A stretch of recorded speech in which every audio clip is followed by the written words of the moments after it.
a confusing day in the world of Magic the Gathering. Wizards of the Coast has just dropped a much needed ban announcement, hitting multiple cards across multiple formats and even adding some cards onto the restricted list. But they admitted that they took too long to take action on these bannings, and as a result, they're going to do bannings less frequently. What? Magic. I am a wizard! History. I'm an old wizard! The magic historian. My bones hurt. Greetings, owners of fine luxury cardboard rectangles, my friends.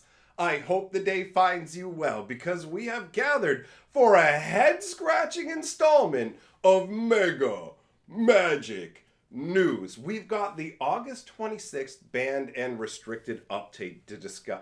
Fucking goddamn it. Greetings, owners of fine luxury cardboard rectangles, my friends.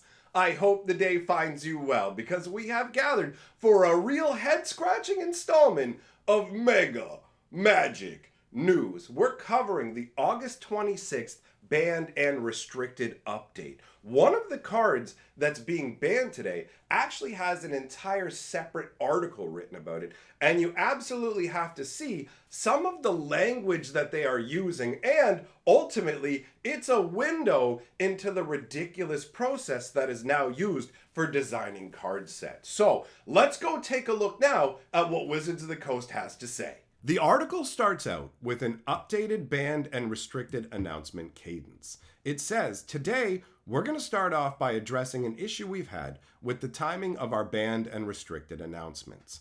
The current timing tied B&R announcements to set releases, placing the announcement on the Monday prior to the start of Duskmourn House of Horror previews.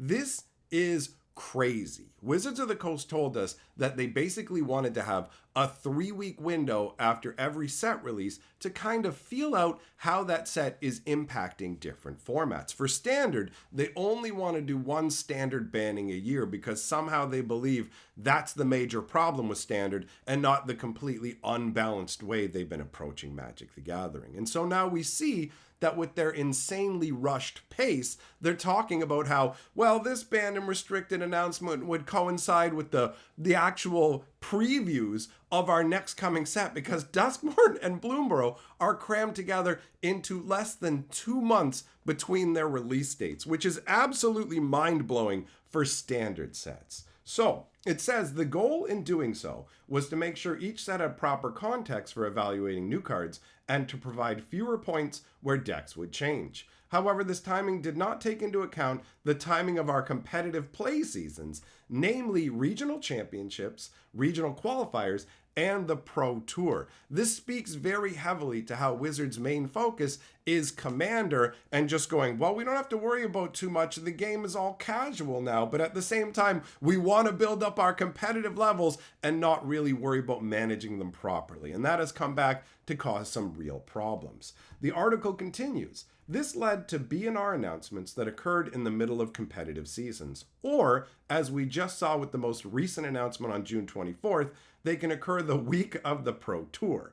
This can make it difficult for players to have confidence in their deck selection for events they've planned for, from a testing perspective and a logistical one. And that makes perfect sense in terms of, if you're playing a deck and you've been experiencing it, gaining more knowledge, and progressing through the championship all the way up to getting onto the Pro Tour, and then a week before the Pro Tour they go, well, that deck you're playing isn't actually legal anymore. Good luck figuring out what new deck you want to play and actually getting the cards for it in time. So that is a very poor situation to find yourselves in. This says in the article next, it is clear that the timing of the June 24th banned and restricted announcement was poor. So much so that we notified the public ahead of time we would not be making any changes to Modern so that players could appropriately plan for Pro Tour Modern Horizons 3. This was certainly not ideal. This was a situation of their making. Nobody else dictates when these events occur. Wizards sets the tone and the pace for all of this. This was absolutely of their own making. It says, moving forwards, we'll be aligning our B&R announcements to the RC and RCQ seasons. This will allow us to make adjustments to our play environments to ensure the best experience possible for our competitive play pipeline. Our plan is to use the RC and qualifier season, which includes Pro Tours, to gather data and observe the evolution of how each format absorbs each new release. This also means fewer banned and restricted announcements overall. Now, this blows my mind. Wizards of the Coast has done a very poor job of managing pretty much every format under the sun, which they will even admit in this article. And here they are going, well, we haven't done a good job with the banning and restricting. So here's what we're going to do. We're going to do it less frequently. And it's like, well, isn't that convenient for a company that wants to keep selling products, right? Bear in mind that when they told us in advance, we're not going to be making any changes because of Modern Horizons 3, that was absolutely, well, let's see if we can sell some more packs on the back of Nadu, even though they knew he was a massive problem. And yes, obviously, he is addressed in this article, right? So it says, to that end, our next banned and restricted announcement will be on December 16th. So no more bannings pretty much for the rest of the year.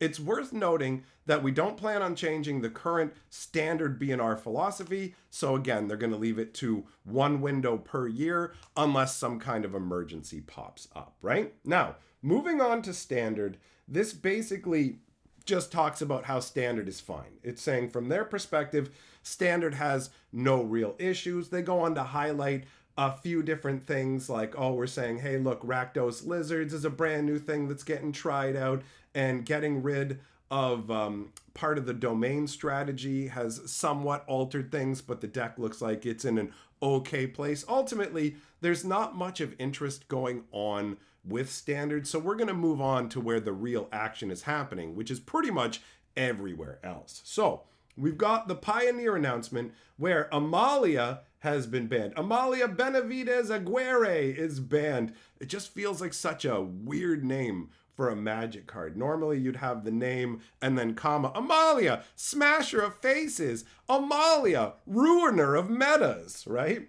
And then so we've got Amalia being banned, and we've got Sorin Imperious Bloodlord being banned. And there's some interesting language in here. So, over the past several months, we've been able to gather data and observe results from a full season of Pioneer Regional Championship qualifiers, as well as data from other tabletop events and various Magic Online leagues and challenges. It is interesting to note that Wizards of the Coast handed MTGO off to Daybreak and said, we're done with this, we're not really managing it, but they still do use it to gather data, which means they're not 100% done with MTGO ultimately, right? So it says the format has two clear outliers that we'll be addressing today, Vampires and Amalia. Since back in February, Rakdos Vampires has been a growing force in the Pioneer metagame. We've gradually seen the deck's game share grow over time, approaching levels we believe to be problematic. The deck's marquee play of a turn 3 Sorin into Vein Ripper is so potent that many decks struggle to interact with it at all. And if you don't know that interaction, if you look at Sorin's third ability, it's -3. You can put a vampire card from your hand straight onto the battlefield. And this does not require you to use any of his loyalty increasing abilities. You can use this the turn you put him up. So 3 drop straight into any vampire for free. I was going to say zombie for some reason. So Vein Ripper, man, it really does mess with me, these treatments that they use. It makes it look like a white card, right? So this is a 6-mana 6/5 flyer that has Ward Sack a creature. And whenever a creature dies, target opponent loses 2 life and you gain 2 life. So whenever one of your creatures or one of your opponent's creatures go, then they eat that damage as well, right? And you boost up. So it's incredibly strong. This is ultimately a card that by itself is strong, but is it too strong? Who knows? 6 mana casting costs with 3 black in there is a pretty hefty casting cost. But casting costs don't matter when you can slap them into play. So it says the marquee play of a turn 3 Sorin dropping a Vein Ripper is so potent that many decks struggle to interact with it at all. Wow, a 3rd turn basic, I'm going to win the game. That's not great for Pioneer, which is supposed to be slower than Modern. Traditional removal needs to be backed up with a sacrificial creature for you to even target it. Because remember, it has ward sack a creature, which means if you try and target it without a creature to sacrifice, you're just not going to accomplish your goal, and the Vein Ripper is still going to be there. So you have to sack a creature, and Sorin is still out. It says right here, you're still facing Sorin, have lost 2 cards, and lost some life while they've gained some life. It's an exchange that's difficult to come back from, and that's only if your answers and battlefield presence haven't already been picked apart by the deck's efficient Thoughtseize, Fatal Push, 1-2 punch. So, oh look, I can Thoughtseize to get rid of anything you'd have to get rid of either of those cards, and if you happen to have a creature to sacrifice, I can Fatal Push it, which is a cheap removal card that is very, very effective. So ultimately, it makes it a resilient package. With a large metagame share, above 30% over the RCQ season, it's clear that the deck's existence is shrinking the diversity of the metagame to a degree we deem unhealthy. While it's fairly likely that Rakdos Vampires players will be able to transition back into playing a more traditional Rakdos mid-range, we believe the removal of the turn 3 pressure event should open up the metagame a bit, giving other strategies some breathing room. While Sorin has existed in Pioneer for quite a few years without causing any problems, we've seen how the release of a single powerful top-end vampire has brought it right to the front of the metagame. When considering which part of a 2-card combo to act on, one consideration we make is how likely one of the 2 cards is to cause an issue with the other cards in the environment or with potential future cards that may exist one day. So basically they're saying, with our insane power creep and the way we're shoving things along, it's guaranteed we're going to make more broken vampires. So Sorin is the answer to get rid of. Getting rid of Vein Ripper just says as soon as a new powerhouse vampire shows up, boom, right? And it could just be something goofy like they make an over-the-top changeling card and we're right back in the same situation. So they ultimately say, and it's so funny to me, this part right here. Where is it? Paying a card's printed mana cost is generally a safe and fair strategy. Most of the time, we balance our card's mana costs properly. You have to understand that the casting cost on a card is how Magic is balanced. That's how they basically make it all work. So, paying a card's printed mana cost is generally safe and fair, while being able to discount a card by several mana is sometimes too strong. This is such a light way of saying you shouldn't be able to cast spells for free. Free play is always a problem. We see this time and again. Unless the free play ability that you get, whatever you get for free, is so small, it always causes problems. And you can easily predict the cards that are going to need a banning by going, we just ignore casting costs, put the stuff into play for free. So yeah, I love how they just go, being able to discount a card by several mana is sometimes too strong. Oh really? Just slapping this guy out for free and you get to keep Sorin on the board? It's hilarious how much they downplay the warping of the power structure of Magic and how it's like they understand that casting costs balance the game, but they also resent that they exist and want to just move around them all the time to make more powerful stuff. So, it continues. As we've stated in the previous banned and restricted announcement, the Amalia deck is one we've had our eyes on for a while. Creature-based combo decks are something we believe adds positive texture to a format's metagame when reasonable. Unfortunately, this combo has too many problems. You don't say. So, this deck uses Amalia, Wild Growth Walker, and various ways to gain life to kick off a series of triggers that normally ends with 20 power Amalia, a slew of cards being drawn or milled, a large amount of life being gained, and all other creatures being destroyed. And if that wasn't enough, players have found a way to give Wild Growth Walker indestructible, causing the game to result in a draw as Amalia triggers an infinite amount of times. This is not ideal as a gameplay experience, and certainly was not something our team caught during the playtesting of Lost Caverns of Ixalan. And this is a theme we're going to see a bunch, is them not catching things. Wait until we get to the side article talking about Nadu. It is mind-blowing. It's absolutely wild. So, the article continues, in addition to a handful of situations in which the deck causes the game to end in a draw, the full package is quite resilient, being able to recur various pieces of the combo with cards like Return to the Ranks and Extraction Specialist, while also drawing them directly from your library with Chord of Calling and Collected Company. It gives the deck a degree of consistency and power that's made it one of the most successful decks in the format. The combination of power, consistency, and the ability to draw games have led us to ban Amalia. Now, it's absolutely wild to me that they took this long to do this. I can't even remember how long ago we were talking about this problem surfacing. That's how long it has been kicking around in Pioneer. Wizards of the Coast, ultimately, it feels like they just decided, hey, you know what? We're not going to worry about anything. I genuinely feel like at some point somebody in the company decided, hey, the reason that Standard is gone and the reason things aren't doing as well is because we do too many bannings. And they all leaped on that because it's like, wow, what a great solution that doesn't involve us balancing actual cards and it doesn't involve us banning products so that like cards from products so people will keep buying them. It's so short-sighted. So the article continues. We considered other cards as well. Treasure Cruise and Fable the Mirror Breaker were discussed at length. Our team decided that while each of the following formats clearly needs a change, we wanted to take an approach that would allow us to make the most important changes necessary to each format without possibly going too far. It says this will be a common sentiment as you read more about the changes to other formats. It's like, yeah, you didn't want to do anything, and now you're like, we gotta do something, but not too much. We don't want to hammer too many things. They're still afraid of bannings, but ultimately, when you mismanage formats to the level they have, bannings are absolutely necessary. 100%. So, the rest of it just says they're going to wait and see if more changes are necessary in December. Now, moving on to Modern, we have the biggest, most obvious banning in recent history. Nadu, Winged Wisdom, the bird is the word, and the word is banned, okay? So, Nadu is gone now, and this is wild. We have an entire separate article written about this. So hold on, let me not get ahead of myself. Nadu is banned and Grief is banned in Modern. And this is something, the Grief banning, remember that there were experts saying, yo, you should be banning Grief, like even for Legacy you should be banning Grief. People internally in Wizards were saying you should ban this card. And they didn't because they had it as a special guest in Modern Horizons 3. So you have a situation where you go, what are you guys doing? Why are you not listening to the people inside your own company? Oh, well, it's because we want to sell cards and we don't care, right?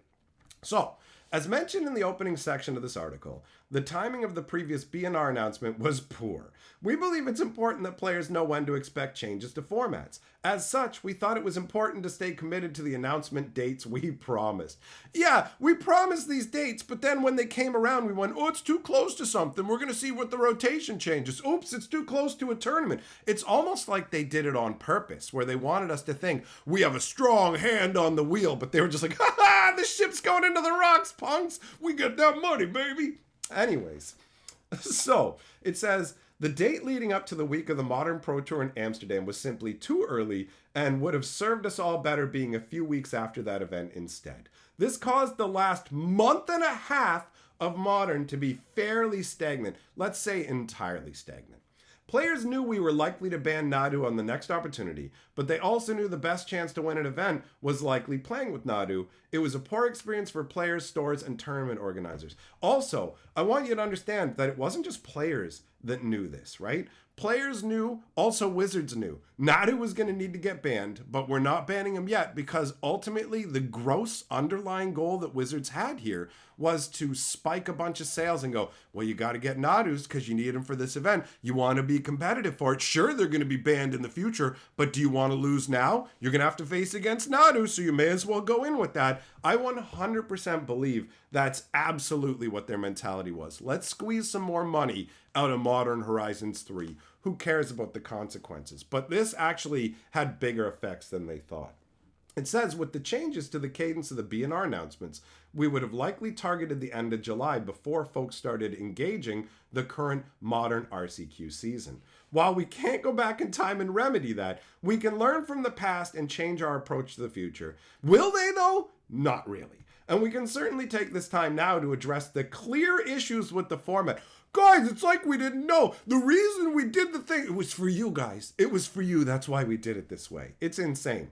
It says, Michael Majors, the lead designer for Modern Horizons 3 and resident modern format expert, okay? Resident modern format expert. Keep this chiefly in your mind. This is their resident modern format expert, not one of, the one. Has written a few words about the origin of how Nadu came to be and why we're banning it today. So let's flip on over to this insanity. Okay, it says right here at the beginning, Nadu Winged Wisdom was a design mistake. Wait until you hear the details of this. It's insane. The community quickly identified in preview season the combination of Shuko or Outrider and Core with Nadu, see, because look, Shuko is a 0 casting cost piece of equipment, right?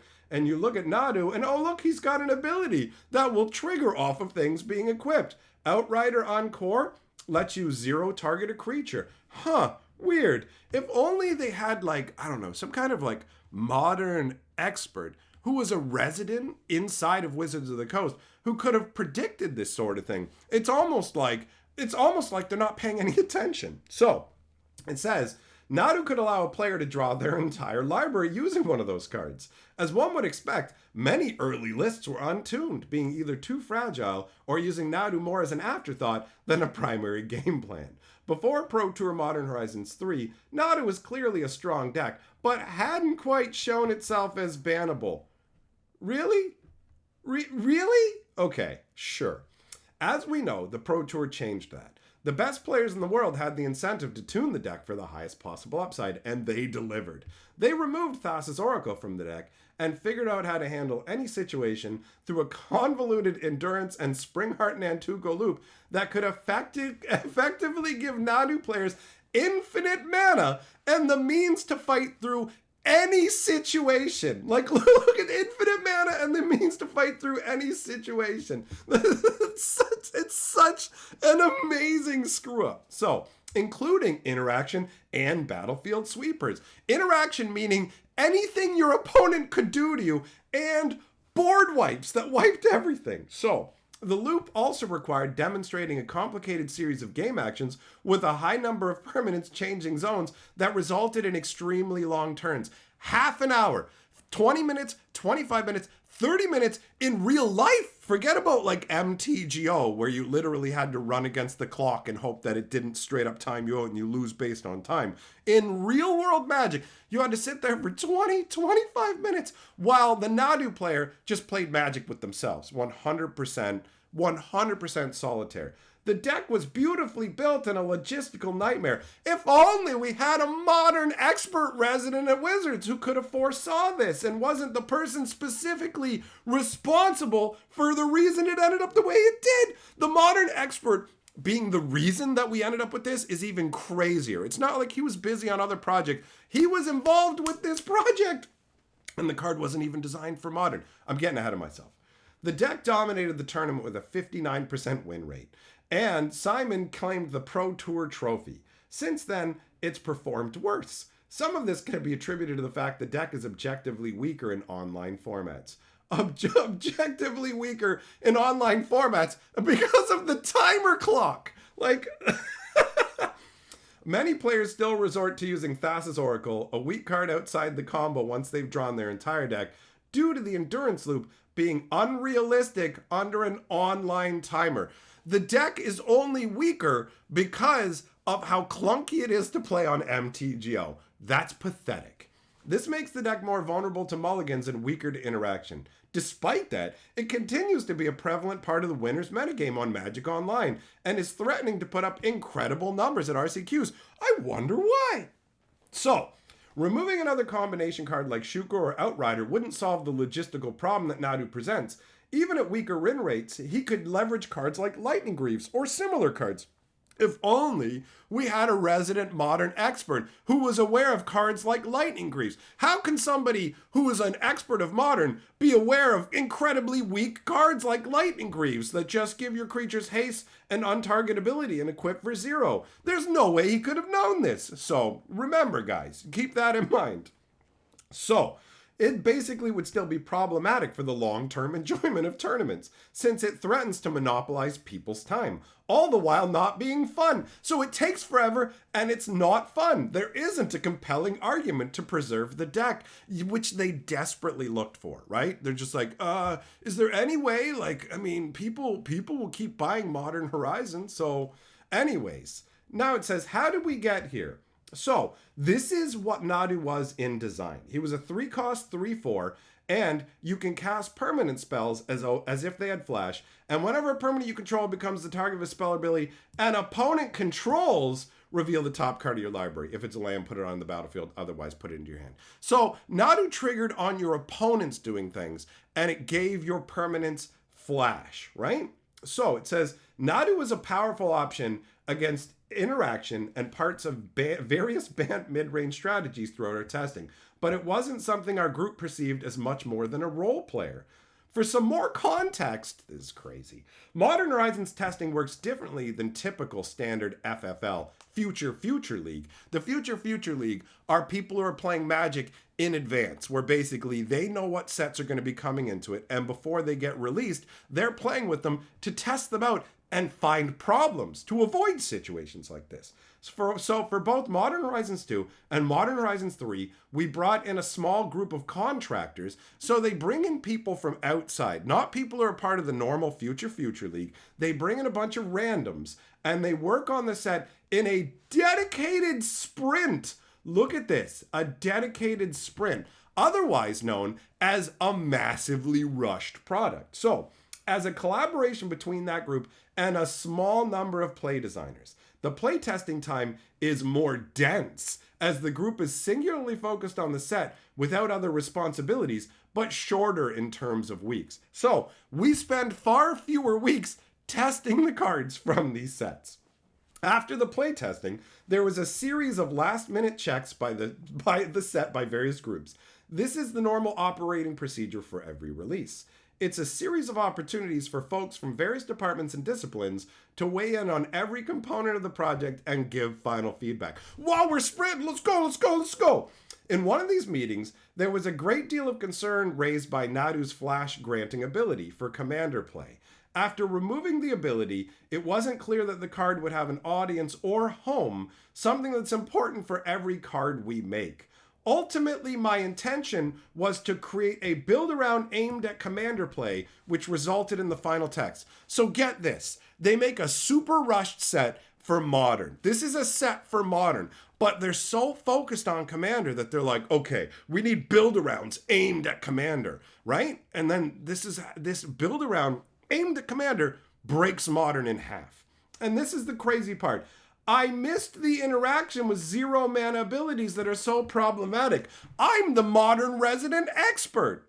The last round of folks who were shown the card in the building missed it too. We didn't play test Nadu's final iteration, as we were too far along in the process, and shipped it as is. We went, Nadu might not be okay for commander. Okay, just change it. Okay, it's changed. Great. Don't test it at all and shove it out there. Fantastic. What a great procedure. Have a dedicated sprint. Be focused on who knows what. We'll make some busted stuff for Modern. Oops, we accidentally completely broke Modern without one of the cards we were even targeting Modern with, because we can't have a single set that isn't plagued by commander. The focus on commander is destroying Magic the Gathering, 100%. So, I want to go over some talking points and learnings, but before I do, I'll emphasize that despite the failings in process, ultimately the card was my responsibility as the lead designer of the set, as the lead designer and resident Modern expert. Absolutely insane. So, a lot of early buzz surrounding Nadu included comments like, why does it have 4 toughness? Or if it only triggered once, it would be okay. And the most extreme being, did they put the quotations on the card in the wrong place? As I've already gone over, the most obvious answer to things is typically the right one. Nadu was not an attempt to push a card right up to the perceived maximum power level and missing the mark. If I had grasped the scope of risk here, I would have changed the text box entirely and not hoped that trimming and toughness would land us in the perfect spot. If I had been paying any attention whatsoever, I would have made changes. But we really need to keep creeping Commander up a level, and we have no choice in the matter, apparently, by our own internal decisions. Anyways, it continues. However, much of managing a Modern Horizon set is walking that tightrope of risk. Ugin's Labyrinth and Chthonian Nightmare are examples of cards we shipped with eyes wide open. So it's literally like, guys, look, I know that Nadu was busted insanity, but like, we also made cards we thought were crazy and might be too much and knew we were doing it. Okay. All right. And then it goes on to talk about changes they made to Amped Raptor. And who cares about this? As far as I'm concerned, this is just an attempt to distance your mind from the nonsense that the first part of this started saying, right? Like, it's literally just, hey, look, ultimately, you know, we messed up, but look at this other stuff. Anyways, it finishes off, so right, you missed it. So, right, you missed it. And clearly there's a desire to take risks. What does that mean moving forwards? What we learned. This is both a design and logistical failure. This is something we're trying to tackle in a variety of ways. The banned and restricted announcement timing is changing to be optimized. And while we can't guarantee we'll avoid bans in the future, we can take steps to make sure they'll do as little damage as possible for players who want to invest their time and energy into competitive formats.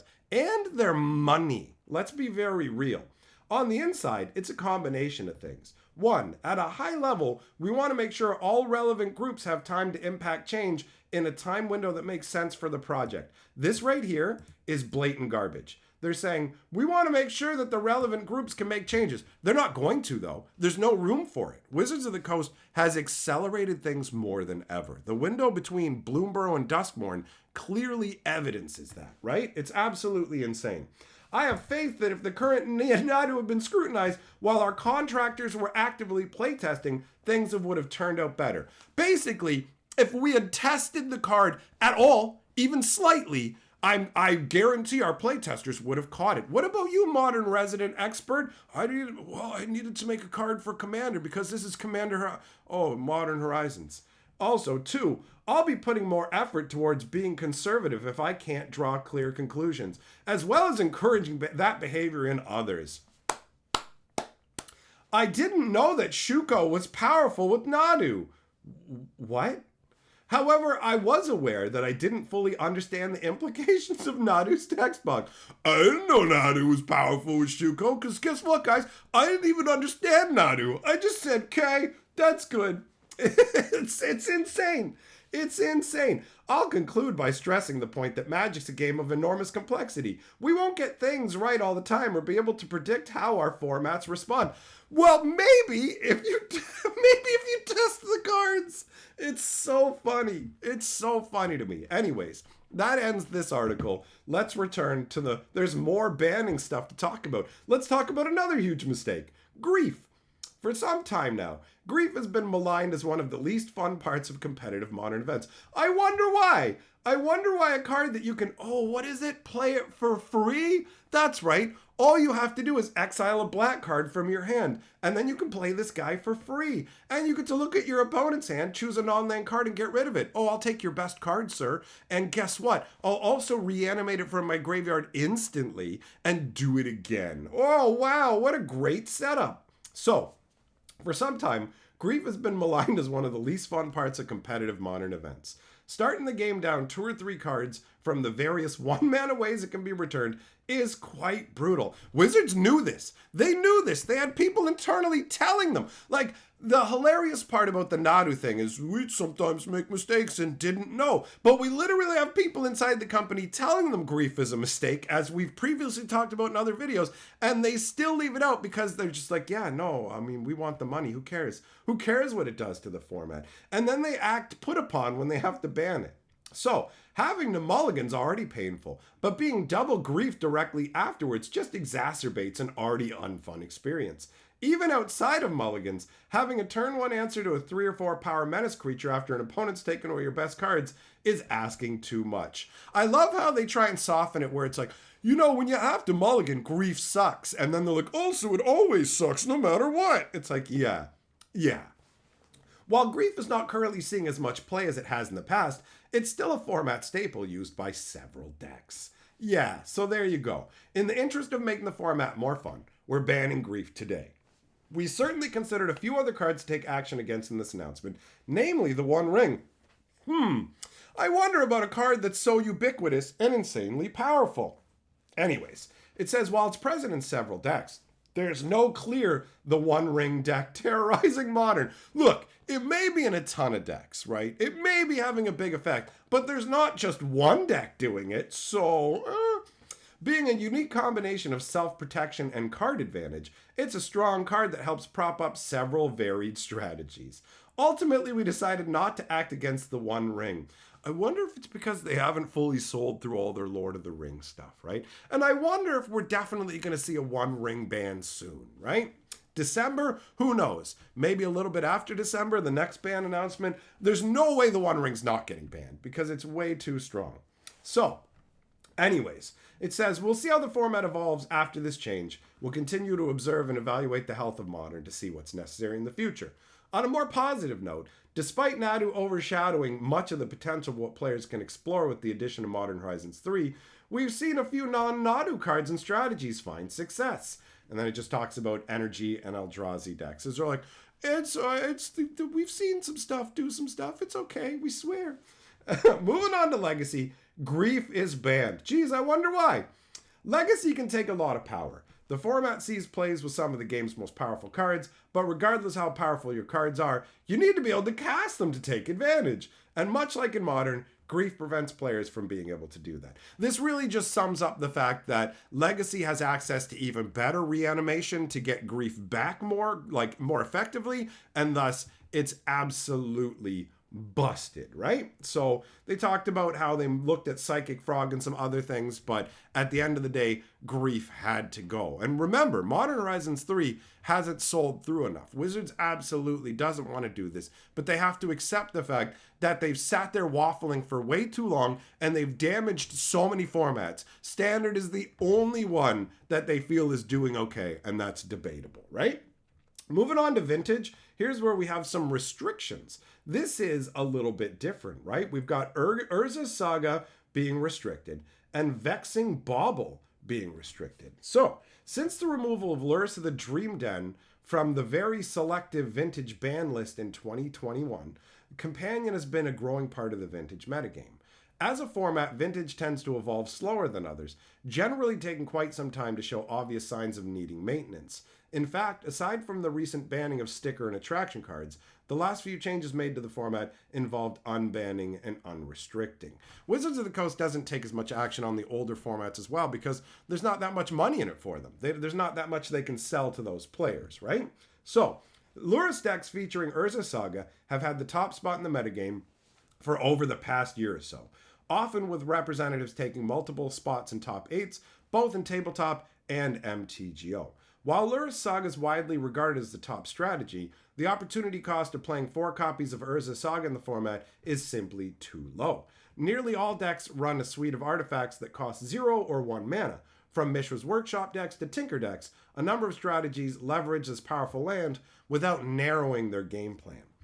As a top 5 most played unrestricted card at Vintage, the restriction of Urza Saga is unlikely to remove it from many of the strategies it's currently played in. And notice, there's going to be a bunch of similarities between that and the One Ring. We just saw them going, we don't need to ban the One Ring because there's not one deck that's using it, but a ton of decks are benefiting from it. So it's got a similar sort of scenario, but Wizards doesn't want to hit that many cards in one go, even if they should, right? So basically, the ubiquitousness of Urza Saga and the fact that it costs you nothing to include it in your deck because you have a bunch of things that can take advantage of it has led them to go, finally, we're restricting it.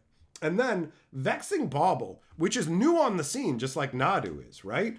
Basically, they say this little gem from Modern Horizons 3 was created to stop folks from using various free spells in Modern, right? Like I said, free spells are a huge problem in Magic the Gathering because casting costs are the balancing element. So, you basically stop things like Grief, Force of Negation, Living End, and other things you'd like to not happen. This is a reasonable goal in some formats, but not necessarily in others. Specifically, you play Vintage to have the most powerful spells in the history of Magic. A player who goes first can resolve a Vexing Bauble before their opponent even takes a turn, and that shuts them out of using their Moxes, Lotuses, things of that nature, right? And that's one of the big reasons people like to play it, is to use those overly powerful cards. And playing with 2 or 4 of these isn't even a big hindrance to your own strategy, not like Chalice of the Void, which can totally hose you as well, right? Because you can sacrifice the extra copies of the Bauble, where you can resolve more 0-mana spells, and then just slap another one back out with no problems. So, Vexing Bauble is being restricted. Now we're moving on to the arena stuff, and it's pretty straightforward. Basically nothing going on in Alchemy. Explorer matches Pioneer, so we're getting the same bans there. And then the only other thing to mention is that Brawl players can breathe a sigh of relief because Nadu is finally being upgraded into the Hell Queue. So if you didn't know, they use a numeric balancing system for Brawl that determines the power level of commanders and decks. And in this situation, Nadu, when he originally was introduced onto Arena, did not get put into the category of busted monkey dumb nonsense, and so was allowed to just, like, you could just be playing some fiddlesticks goof bag deck in Brawl and get absolutely hammered down by Nadu. Now Nadu decks are only going to be facing off against other broken Nadu decks. Now, that wraps up everything in terms of what Wizards of the Coast has to say. Ultimately, I don't think that they've learned their lesson from this at all. And because of the accelerated pace of card design, the accelerated pace of how many sets need to be put out, because Wizards of the Coast has to keep getting more and more money for Hasbro, there will be less and less time for testing. The power creep is necessitated by the fact that Wizards of the Coast wants you to buy the newest products, and now that they're not focusing on Standard being the main thing for Magic, it's Commander, which means not only do the cards have to be power crept to get people to shift Commander cards into their deck, but sets that are supposed to be about Modern and other formats, like, for example, Thunder Junction, that was a Standard set, but it had 50 legendaries in it because it's all about Commander. So Commander has fundamentally warped every aspect of Magic the Gathering, and it's damaging everything about the game, including Commander. This is essentially a race to the bottom. Now, a big shout out to my patrons and also to everybody who made it all the way through this video. This is one of the longest videos I've made in a long time. So let me know if you are one of the stalwart souls that made it all the way to the end, because I'm genuinely impressed. This was a lot to absorb, and ultimately, it doesn't make me feel any better about the direction Magic is taking. So, thanks for coming by, my friends. I will see you all in the next video or in the live stream I'm doing tonight over on my other channel. See you later.